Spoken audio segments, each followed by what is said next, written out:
Yan, gala naman tayo dito sa sa TSZ Shrans Monastery. Actually, ito ay isang Buddhist temple na matatagpuan sa Taipo. Ayan, dito sa Hong Kong. Ayan. Actually, yung pinakang dito, makikita mo dito yung statue ni Guan Yin na napakataas. Sa mga siya, ang taas niya is 76 meter tall eh. Pakalaki talaga. Actually, si Guan Yin, ayon sa Chinese mythology, isa siyang goddess of mercy and considered to be the physical embodiment of compassion. Ayan, diba? Bongga. Actually, dito, kaya kami nakapunta dito, nag-registered online yung isa naming friend. Ayan, so isa tayo sa, kinontak nila, diba? Kinontak tayo, sama ka, nung friend ko. Sige, sama ako. Free naman ako. Ayan, magkakasama kami, nagpunta kami. Ayan. Actually, pag-register dito, first come, first serve talaga. Limitado lang talaga yung pinapapunta na everyday dyan. So, kung gusto nyong pumunta dyan, mag-register kayo online. Ayan. Ilalagay ko din sa caption yung link kung saan kayo pwedeng mag-registered. Yan, sa mga gusto ditong lalo sa mga turista gustong pumunta, yan, gusto yung maka-experience na yung spiritual experience ba, diba? Punta lang kayo dyan sa TSZ Shrans Monastery. Ayan. Tsaka alam nyo, kapag pupunta kayo dito, ayan, tandaan nyo, dapat mahina yung mga boses nyo. Ayaw nila dito ng maiingay, babawalan kayo. Pagtitingin na kayo ng mga tao kasi alam mo minsan hindi natin maiwasan magtawanan, ganun, lalo pag nagbibiro, di ba, mga hagalpakan. Ayan, kasi monastery yan, may mga nagdadasal sa loob ng hall, siyempre ayaw nila magambala sila, ayaw lang makarinig ng mga ingay, di ba, ganun, para makapag-concentrate sila sa pag-pray. Ayan, kaya dapat hinaan ng boses. Tapos kapag syempre monastery yan, dapat yung damit natin appropriate sa pupuntahan natin, 'di ba? At saka isa pa, kapag pupunta kayo diyan, kailangan nyo magdala na ng tubig. Kasi wala kayong mabibilan ng tubig. Ayan, may malawak kasi yan, may lawak itong 500,000 square feet yan. Yung yan, monastery na yan. So, napaka na kailangan, kung gusto mo talagang pasyalin siya, pakalawak. Ayan. Diba? Ayun yung mga kailangan yung pwede rin kayo magdala ng ng pagkain nyo rin, kasi meron naman diyang pwedeng pwedeng pag-stayhan na pwede kang kumain. Ayan. Diba? Ganun lang. Ayan. Ito sa may taas o sa may hall, pinag-prayhan may mga nag-pray dyan. Tingnan nyo. Kaya bawal talagang maingay.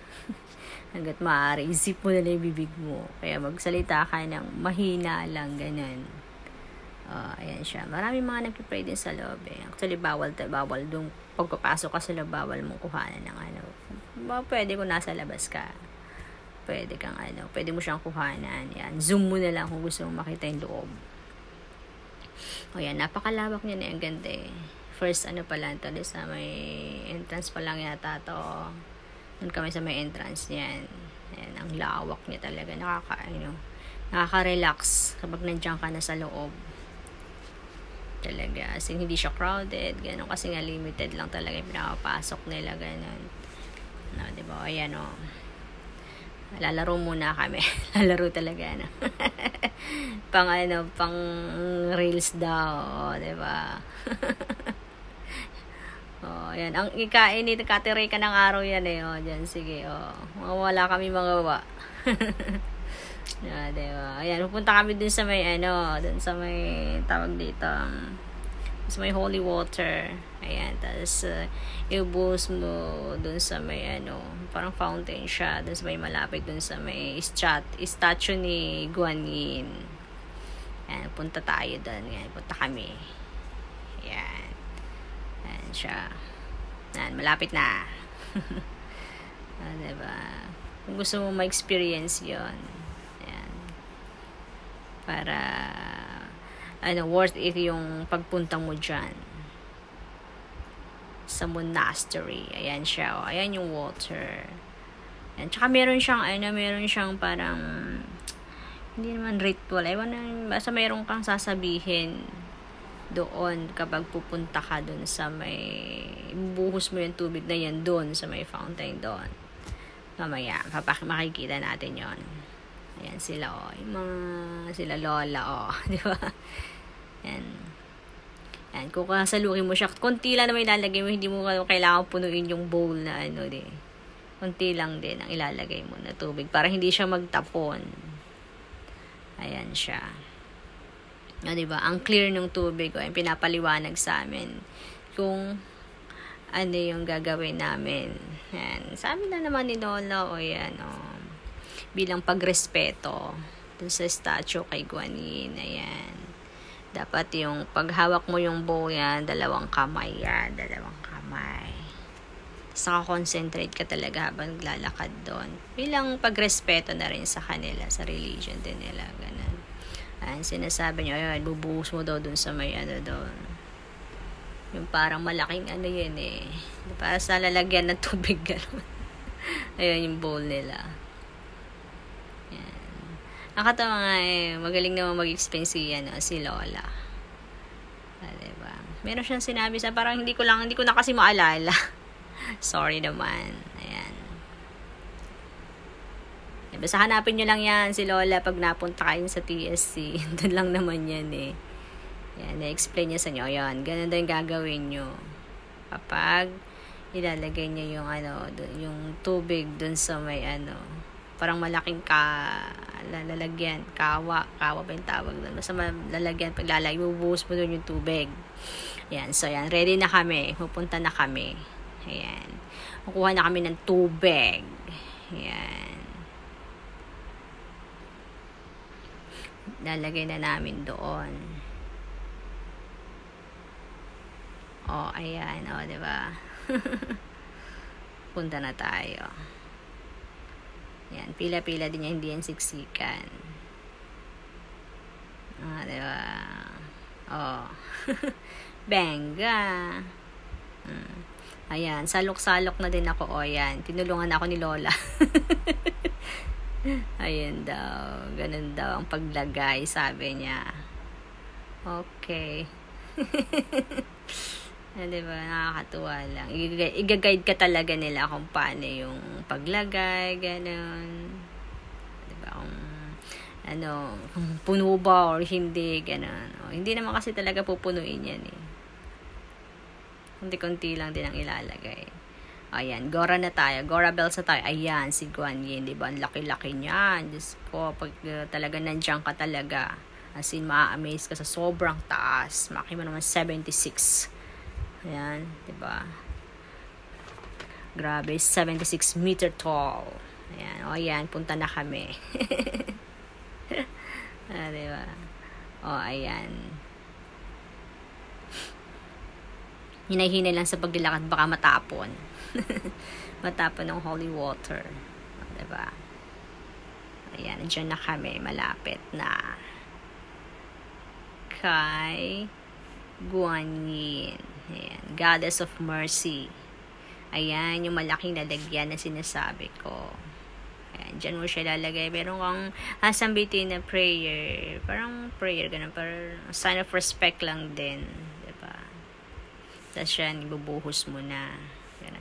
Nalimutan ko na kasi yung hindi ko na maalala kung ano yung sinabi sa amin ni Lola. Ayan. Ayan, binuhos na namin. Ayan, after mong ibuhos doon, yan, ilalagay mo na yung mga bowl doon sa tabi. Ayan. Tapos after nun, nag-pray-pray ka lang din. Ganon. Ayan. Tapos pumunta tayo doon sa taas. Ayan. Diba? Ang taas niyan talaga. Ayan. Diba? Pumunta kami dun sa taas kasi libutin mo daw yan. Ayan.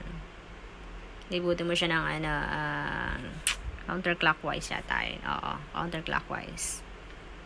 Libutin mo. Ang niyan, ang lawak. Diba? Ang laki-laki kasi. Mga ano din, mga parang mga 2 minutes to. Parang kulang 2 minutes din namin nilakad yan eh. Dahil sa sobrang, sobrang lawak. Saka sobrang laki talaga niyan. Statue ni Guan Yin. O, diba?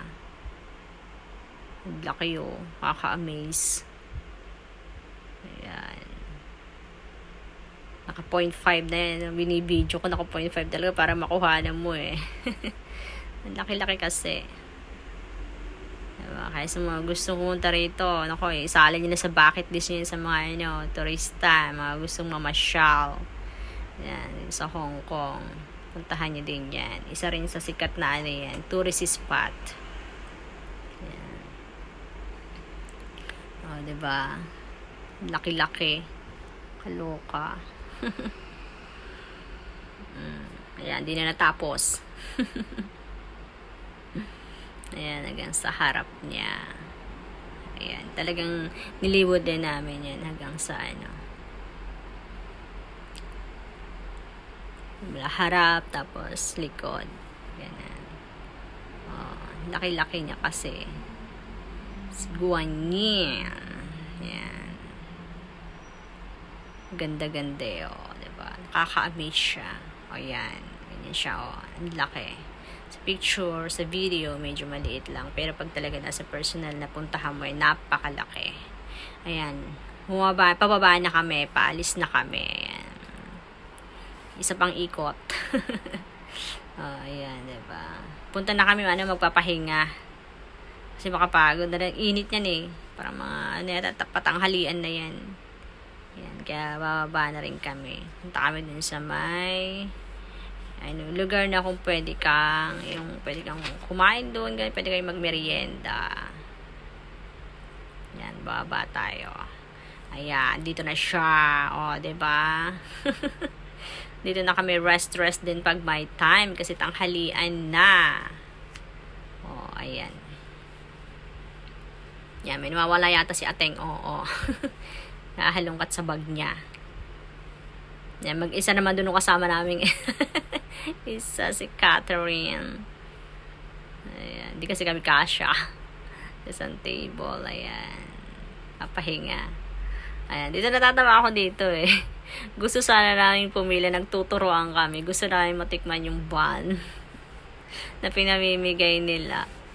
Hanggang sa katuturuan namin. Ayan. Ubus na. Wala na. Kami naubusan na din kami. Nakakatawa lang.